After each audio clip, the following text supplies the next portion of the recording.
ආයිබෝවන් අද අපි කතා කරන්න යන්නේ පරිගණකයේ ඇත්තටම විස්මිත ගමන ගැන. හිතන්නකෝ මුළු කාමරයක්ම පිරුණු යෝධ යන්ත්‍රවල ඉඳලා අද අපේ අතේ තියෙන මේ පුංචි ඒත් හරිම බුද්ධිමත් ගැජට් එක දක්වා ආපු ගමන ඇත්තටම පුදුම හිතෙනව නේද? අද කාලේ තත්ත්වය බලන්න අපේ සාක්කුවේ තියෙන මේ පොඩි ස්මාර්ට්ෆෝන් එක ඇතුලේ මුළු ලෝකෙම දෙනුම තියනවා කිව්වොත් හරි. තප්පර ගානකින් ලෝකේ ඕනම තොරතුරක් අපේ ඇඟිලි තුඩට එනවා. හැබැයි මේ පුංචි තාක්ෂණයේ ආරම්භය තමයි මේ මුළු කාමරයක් පුරාම පැතිරෙන වයර් ගොඩකින් තමයි මේ හැමදේම පටන් ගත්තේ. මේ තියෙන්නේ ENIC, ඒ කියන්නේ මුල්ම ඉලෙක්ට්‍රොනික පරිගණක වලින් එකක්. අද ගැජට් එකකුයි මේකයි අතර තියෙන වෙනස හිතා ගන්නවත් බෑ නේද? ඉතින් අපිට එන ලොකුම ප්‍රශ්නේ තමයි අපි කොහොමද මේ යෝධයාව මෙච්චර පොඩි දෙයක් බවට පත් කළේ? මේ විග්‍රහය පුරාම අපි හොයලා බලන්න යන්නේ ඒ ඓතිහාසික ගමන ගැන තමයි. හරි එහෙනම් අපි කතාවේ මුලටම යමු. මේ ගමන පටන් ගන්නේ ඉලෙක්ට්‍රොනික යුගයටත් ගොඩක් කාලයකට කලින්. මිනිස්සු ගණනය කිරීමේ වැඩේ ලේසි කරගන්න ස්වයංක්‍රීය කරන්න හදපු මුල් උත්සාහයන් මොනවද කියලා අපි බලමු. මේ කාල රේඛාව දිහා බැලුවම පේන්නේ හරිම අපූර්ව කතාවක්. මේකේ පටන් ගැම්ම තියෙන්නේ කොහෙද දන්නවද? ක්‍රිස්තු පූර්ව 3000කට විතර පාවිච්චි කරපු අර සරල ඇබකස් සේන්. ඊට පස්සේ බලන්න බ්ලේස් පැස්කල් එනවා.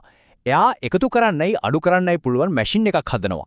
ඊට පස්සේ ගොඩ්ෆ්‍රීඩ් ලිබ්නිස්ට් ඒකට තව හැකියාවක් එකතු කරනවා. ගුණ කරන්නත් බෙදන්නත් පුළුවන් විදියට.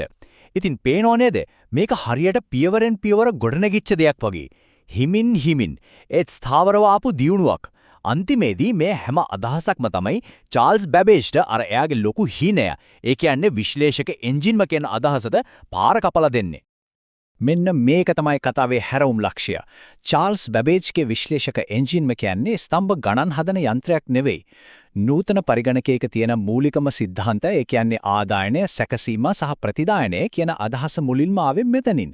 අන්න ඒකයි බැබේජ්ට පරිගණකයේ පියා කියලා කියන්නේ. ඒ වගේම අමතක කරන්නම බැරි චරිතයක් තමයි ඇඩා ලව්ලෙස් ආර්යාව. එයා තමයි මේ යන්ත්‍රයට උපදෙස් දෙන්න පුරුවන් විදියේ හිතලා ලෝකේ පළමු පරිගණක ක්‍රමලේඛිකාව විදිහට ඉතිහාසයට එකතු වෙන්නේ. හරි. දැන් අපි එන කතාවේ නූතනම කොටසට. ඒ තමයි ඉලෙක්ට්‍රොනික යුගය. මේ යුගය ප්‍රධාන තාක්ෂණික පිම්මවල් පහක් නැත්නම් පරම්පරා පහක් හරහා තමයි දියුණු වෙන්නේ. විශේෂම දේ තමයි එක පරම්පරාවක් ඊට කලින් පරම්පරාවේ තිබුණු ලොකුම ප්‍රශ්නට උත්තරයක් හොයාගන්න එක. පළවෙනි පරම්පරාව තමයි මේ රික්තක නල. එහෙමත් නැත්නම් වැකියුම් ටියුබ් යුගය. මේක යාන්ත්‍රික ක්‍රමවල ඉඳන් ඉලෙක්ට්‍රොනික වේගයට ආපු ලොකු පිම්මක්. ENIC වගේ පරිගණක හැදුනේ මේ කාලේ. හැබැයි මේවට ප්‍රශ්න ගොඩක් තිබුණා. ඒවා හරිම ලොකුයි, කාමර ගණන් පිරෙන්න තිබුණා, අධික විදුලියක් පාවිච්චි කරා, ගොඩක් රත් වුණා. ඒ වගේම මිලත් අහසුසට තිබුණා. ඊළඟට එනවා දෙවනි පරම්පරාව. ඒ කියන්නේ ට්‍රාන්සිස්ටරයේ යුගය. අර රික්තක නලවල තිබුණු ප්‍රශ්න ගොඩකට විසඳුම වුණේ මේ පුංචි ට්‍රාන්සිස්ටරේ. බලන්නකෝ වෙනස. ට්‍රාන්සිස්ටරය හරිම පොඩි ශක්තිමත්. අඩු විදුලියකින් වැඩ කරනවා. ඒ වගේම නිතර පිච්චෙන්නෙත් නැහැ. ගොඩක් විශ්වාසවන්තයි. මේ නිසා පරිගණක එකපාරටම පොඩි වුණා, වේගවත් වුණා, මිලත් අඩු වුණා. හොඳයි. ඊළඟ මහා පිම්ම තමයි අනුකලිත පරිපත. අපි කවුරුත් දන්න විදිහට IC. දැන් ට්‍රාන්සිස්ටර් දහස් ගාණක් අතින් වයර් කර එන්න එක හරිම කරදරයක් නේ. වැරදීම් වෙන්නත් පුළුවන්. අන්න ඒ ප්‍රශ්නෙට විසඳුම තමයි මේ.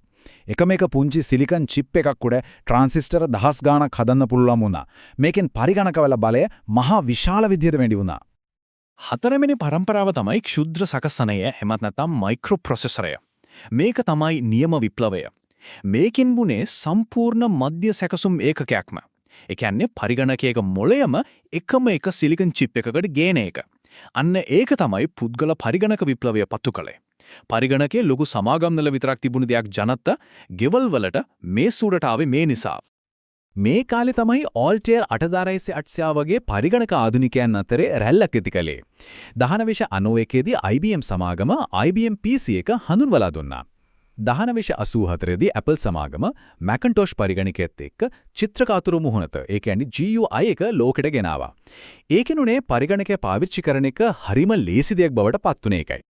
පස්වෙනි පරම්පරාව. ඒ කියන්නේ අපි දැන් ඉන්න යුගය. ULSI කියන තාක්ෂණය නිසා එක චිප් එකක් උඩ ට්‍රාන්සිස්ටර් මිලියන ගණනක්, බිලියන ගණනක් තියෙනවා.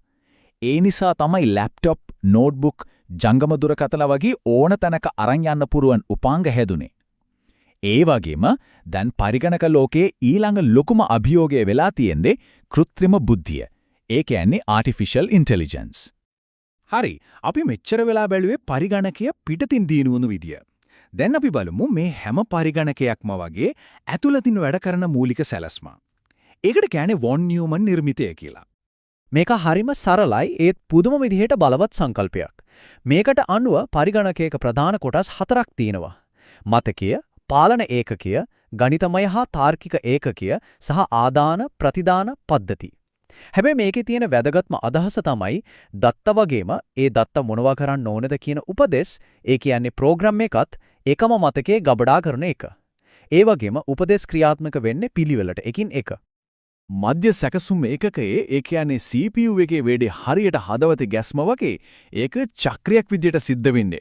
මුලින්ම පාලන ඒකකය මතකයෙන් උපදේශයක් කරගන්නවා. ඒකට කියනවා fetch කියලා. ඊළඟට ඒ උපදේශෙන් කියන්නේ මොකක්ද කියලා තේරුම් ගන්නවා. ඒක decode. අන්තිමට ඒ උපදේශ ක්‍රියාත්මක කරනවා. ඒක execute. මේ fetch, decode, execute කියන චක්‍රය තත්පරයකට බිලියන ගණක වාරයක් සිද්ධ වෙනවා.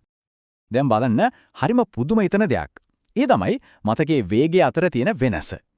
හිතන්නකෝ RAM එකට. ඒ කියන්නේ ප්‍රධාන මතකයට යන්න නැනෝ තත්පර 60ක් විතර යනවා. හැබැයි කැෂ් මතකයට යන්න ඕන නැනෝ තත්පර 10යි.